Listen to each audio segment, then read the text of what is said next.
کسی کی تکلیف آپ کبھی گوارا نہیں کرتے تھے۔ ایک مرتبہ آپ مسجد میں تشریف لائے، ہر دور میں مسخرے قسم کے لوگ رہتے ہیں، بزرگوں کا مذاق اڑانا اور ان کے سلسلے میں بدظن ہو جانا۔ چند لوگ اس وقت تھے، اب ذرا زائد ہو رہے ہیں، لیکن ہر دور میں تھے کچھ نہ کچھ ایسے لوگ، ان کا بھی سلسلے نسب کسی نہ کسی سے ملتا ہے جو اعتراضات کرتے ہیں۔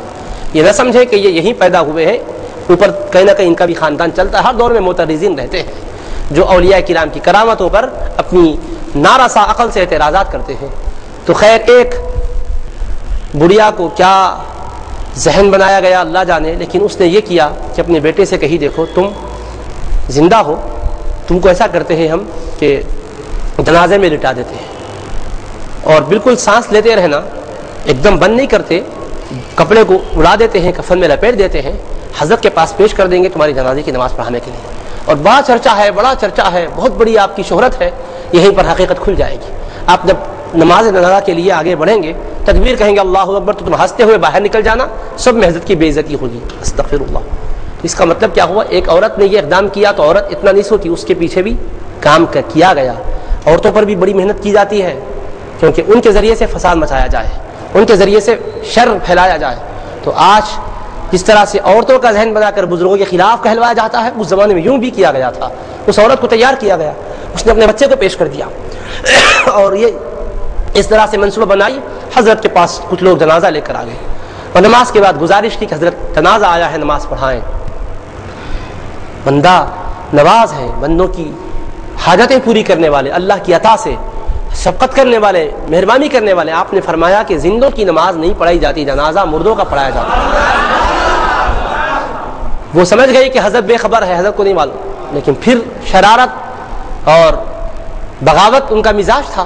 کہنے لگے نہیں حضرت، آپ جنازہ لایا گیا ہے، جنازہ تو کسی زندے کا نہیں لایا جاتا، مردے ہی کا لایا جاتا ہے، آپ نماز پڑھائی۔ آپ نے پھر فرمایا جنازہ مردوں کا، نماز مردوں کی نہیں پڑھائی جاتی ہے، مردوں کی پڑھائی جاتی ہے، زندوں کی نہیں پڑھائی جاتی ہے، نماز زندوں کی نہیں پڑھائی جاتی ہے، مردوں پر نماز پڑھی جاتی ہے۔ تو کہا نہیں حضرت جنازہ ہی ہے۔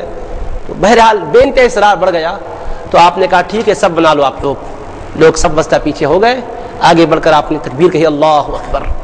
اب ان کا منصوبہ کیا تھا؟ تکبیر کے بعد اس کو اٹھنا ہے، اٹھے گا، ہنسے گا، مذاق ہو جائے گا بندہ نواز کی، وہ شہرت میں فرق آ جائے گا۔ اگر ایسا ہو بھی جاتا تو اللہ پاک آپ کی شہرت میں کوئی فرق نہیں لاتا تھا، کیونکہ دنیا کی یہ محبتیں یا عوام کا مرجوہ اللہ کے مقبول ہونے کی دلیل نہیں بنتا۔ یہ عوام کا انعام ہے، آج اس کے پیچھے تو کسی اور کے پیچھے جاتی ہے۔ جتنا ڈانس کرنے والے لوگوں کو لوگ چاہتے ہیں تو کیا اللہ کے مقبول ہیں وہ لوگ؟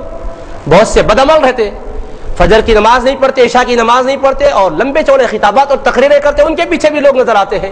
اور قرآن پڑھنے آتا ہے نہ حدیث پڑھنے آتا ہے، دعاؤں کے الفاظ غلط، سرکار کا کلام پڑھنے نہیں آ رہا، اللہ کے کلام کو صحت سے نہیں پڑھ سکے، اور باتیں بڑی بڑی لمبی چوڑی کرتے ہیں، ایسوں کے پیچھے بھی جاہلہ ہوتے ہیں۔ تو یہ حقی دلیل نہیں بنتا کہ یہ عزت کی وجہ سے کوئی ان کے لیے مسئلہ بن جائے، یا یہ عزت نہ ہو تو کوئی مسئلہ بن جائے۔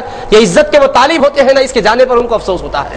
اگر خدا نہ خواستہ وہ زندہ ظاہری طور پہ ظاہر ہو جاتا تو بھی بندہ نواز کی شان عظمت میں کوئی فرق نہیں آتا، آپ کے ماتھے پر بل نہیں آتا، مگر اللہ کو کب گوارا ہوتا ہے کہ اس کے ولی کا مذاق اڑایا جائے۔ انہوں نے مذاق کے لیے کھیل کرنا چاہا، نماز اللہ اکبر کہہ کر تکبیر سے نماز شروع کر دیے، پھر اس کے بعد دوسری تکبیر ہوئی، تیسری ہوئی، چوتھی ہوئی، چاروں تکبیر کے بعد جب سلام پھیرے، وہ لوگ کہنے لگے کیا بات ہے، کر ہم اس کے ساتھ ایسا معاملہ کیے تھے، کیا نیند تو نہیں لگ گئی اس کو، کیا ہوا؟ جب دیکھے تو کہاں کی نیند؟ ابدی نیند، سو گیا، موت، روح قبض ہو گئی، واقعی مر چکا ہے۔ آپ نے جو کہا نماز جنازہ زندوں کی نہیں پڑھائی جاتی، مردوں کی پڑھائی جاتی ہے، اور انہوں نے کہا کہ نہیں حضرت پڑھائیے، مردہ ہی آیا ہے، جنازہ کسی اور کا تو نہیں لاتے، زندے کو تو نہیں لاتے، کہا۔ تو آپ نے کہا مردوں کی پڑھائی جاتی ہے، تو کہا نہیں حضرت پڑھائیے، کہا مردوں کی پڑھائی جاتی ہے، پڑھانے کے لیے کہا، وہ نماز جنازہ مردے کی ہوتی ہے، کہا۔ انہوں نے کہا کہ حضرت مردے ہی کو لائے ہیں، بس آپ نے کہا مردوں کی ہوتی ہے، خدا نے اسی وقت اس کی روح کو قبض کر لیا۔ اب اس کے بعد اس کی ماں پریشان ہو کر آپ کی خدمت میں حاضر ہوئی۔ اتنی شرارت کرنے کے بعد اب ہمارے جیسے لوگ، آج ہم جیسے کم سوچ والے اور بالکل معمولی حوصلے والے رہتے تو کیا کرتے تھے؟ حضرت کی بارگاہ میں اتنا سب کچھ کر کے بھی اب وہ آ کر معافی چاہنے لگی، حضرت معاف کر دیجیے، حضرت بہت بڑی مجھ سے جسارت ہو گئی ہے، اس طرح سے میں نے کیا، بہت برا میں نے کیا ہے، آپ معاف کر دیجیے، بس میرا بچہ ہے چلا گیا۔ بہت منت و سماجت کرنے لگی۔ آپ کی زبان مبارک سے دعائیہ کلمات ادا ہوئے، اور وہی بچے کے جسم میں زندگی رینگنے لگی، اور حیات والا بن کے پھر وہ اٹھ کھڑا ہو گیا۔ یہ مقام ہے اللہ پاک کی بارگاہ سے، یہ مقام ایسے ہی نصیب نہیں ہوتا ہے، یہ بیانوں سے، کتابوں سے، لفظوں کے ہیر پھیر سے نصیب نہیں ہوتا ہے۔ عوام کا حلقہ بنانے سے یہ مقام نصیب نہیں ہوتا ہے، تعلق مع اللہ سے یہ مقام نصیب ہوتا ہے، شب بیداری سے یہ مقام ہوتا ہے، تقویٰ و طہارت کی زندگی بسر کرنے سے یہ مقام ہوتا ہے، جھوٹے سچے لوگوں پر الزام لگانے سے کوئی بڑا نہیں بن جاتا ہے۔ آج کا طریقہ کار ہی کچھ اور بن گیا ہے، پھر اس کے بعد سمجھ رہے ہیں کہ ولایت ہمیں ملنے والی ہے، سمجھتے خدا کا قرب ہم کو ملنے والا ہے۔